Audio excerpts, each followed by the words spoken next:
Howdy.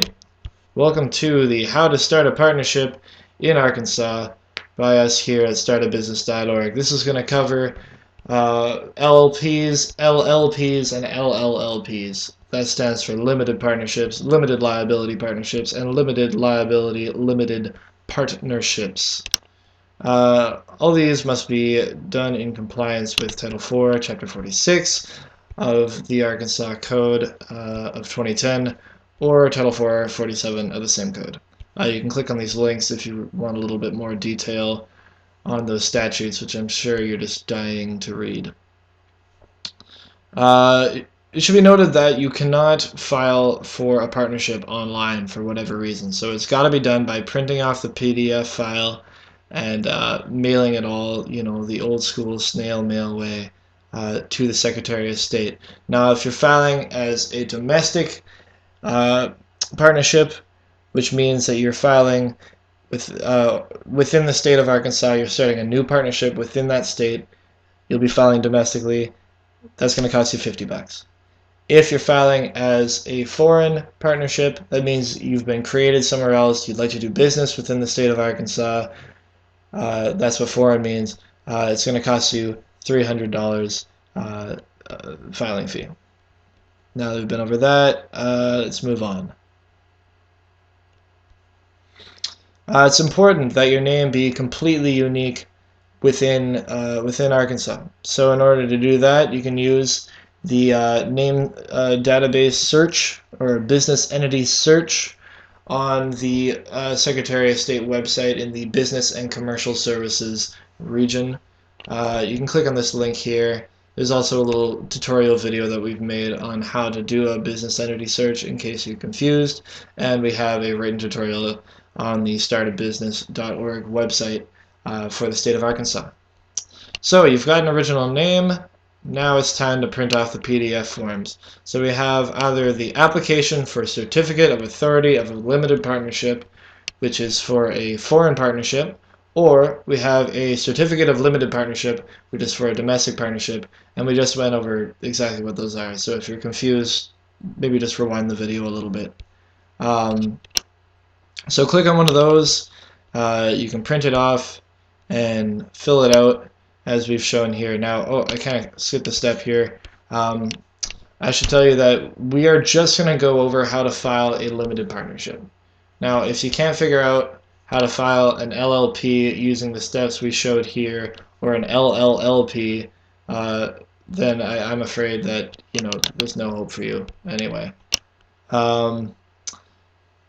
So we've printed off our PDF forms.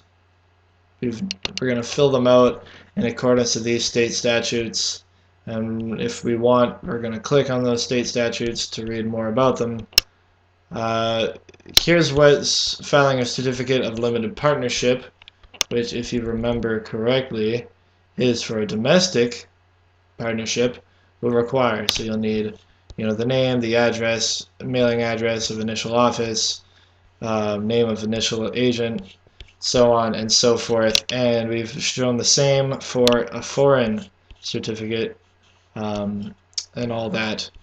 All these details will be needed within that form. So you fill that out. If you are a foreign partnership, you're also going to need to provide a certificate of existence.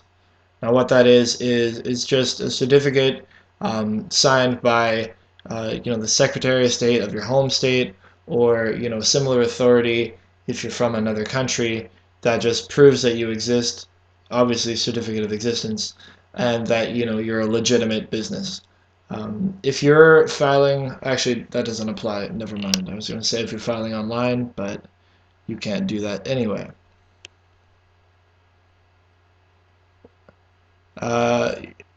You're going to notice there's another form that comes with the PDF file called the Annual Report Contact Information Sheet.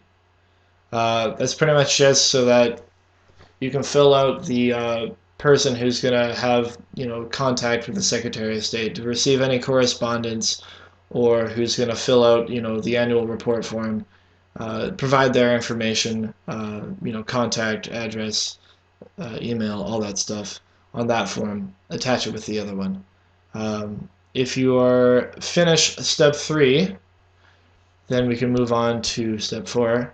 Um, you must attach the appropriate filing fee of $50 if domestic or $300 if foreign to the forms. Throw all that in an envelope.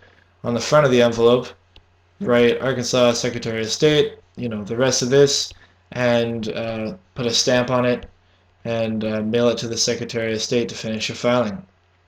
Now, maybe I'll just go over, what the other forms are called for the other ones. So you can download application for qualification for foreign LLPs. Domestic is application for qualification as well. So that's what the forms are called for LLPs. And if you want to do an LLLP, you can use a certificate of LLLP domestically, or a certificate of authority, for foreign. And the steps will pretty much just be the same. You'll click on those, you'll fill them out accordingly, you'll fill out the annual report contact information sheet, you'll attach the filing fee to it, you'll mail it to the same address. And that's all it takes to file for a partnership within the state of Arkansas. However, we've supplied a couple useful tips here. We've got the employer identification number. We've got a little instruction guide here on how to apply for one of those with the IRS. It's pretty much just a way for them to identify you as a business, the way, as I've said here, the Social Security number would identify a person. It's also impossible for any business of any kind to perform any kind of financial transaction without an employer identification number. It's one of those big ones. So as soon as you're finished filing, and as soon as you're set in that regard, go ahead and register for one of these. Another thing you might want to do, and this is optional, although I would categorize it under obligatory, is fill out a partnership agreement. It's not required by the state of Arkansas. However, it pretty much details, how the partnership is going to operate in a day-to-day function, in a day-to-day way. So that's going to, underline any sort of annual meetings, any financial contribution that any partners have made, the control of those partners, any liabilities within any managing member, registered. Well, anyway, it's going to involve all those things the way that a corporate bylaws or operating agreement for an LLC would also function. So again, I really stress that you should print one of these off. We've provided a template here. Fill it out and get all partners to agree to it and sign and file it for their own personal filing. And yeah, that is all you need to know about forming a partnership within the state of Arkansas. Thank you so much for watching.